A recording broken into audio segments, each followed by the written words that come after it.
తమ గ్రామంలో తాగునీటి సమస్య తీర్చాలంటూ మహిళలు ఖాళీ బిందెలతో రోడ్డెక్కారు. రాజన్న సిరిసిల్ల జిల్లా కొనరావుపేట మండలం గొల్లపల్లి గ్రామానికి చెందిన మహిళలు తమ గ్రామంలో మంచినీటి సమస్య తీవ్రంగా ఉందని, గత 5 నెలలుగా నీటి ఎద్దడి నెలకొందని ఆందోళన దిగారు. బోర్లు కూడా పనిచేయట్లేదని, మిషన్ భగీరథ నీళ్లు కూడా సరిగా అందట్లేదని తెలిపారు.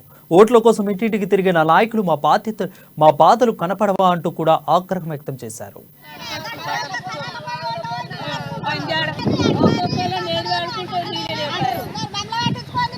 నుంచి మాకు నీళ్లు 5 నెలలు అవుతుంది. 5 నెలల నుంచి మాకు నీళ్లు లేవే ఉండవు. ఒక బోరింగ్ అనలేదు, కొట్టుకచ్చుకొని ఎత్తుకచ్చుకున్నాం అన్న కానీ ఈ కేసీఆర్ నీళ్ళు సరిగా వస్తలేవు. మాకు ఇబ్బంది అవుతుంది. వారానికి ఒక్క రోజు కూడా వస్తలేవు. మాకు ఇబ్బంది అవుతుంది నీళ్ళ గురించి. ఎండాకాలం ఏ నీళ్ళు తాగమంటారు, ఎట్లా బతుకమంటారు. సర్పంచ్ పట్టించుకుంటలేదు, వార్డు మెంబర్ పట్టించుకుంటలేదు, ఎవరు పట్టించుకుంటలేదు. మా బాధలు ఎవరు అర్థం చేసుకోవాలి. వాగుల పన్న మురికి నీళ్ళు ఎత్తుకొచ్చుకొని టాలలు చేపించుకుంటున్నాం, పిల్లలకి చేపించుకుంటున్నాం.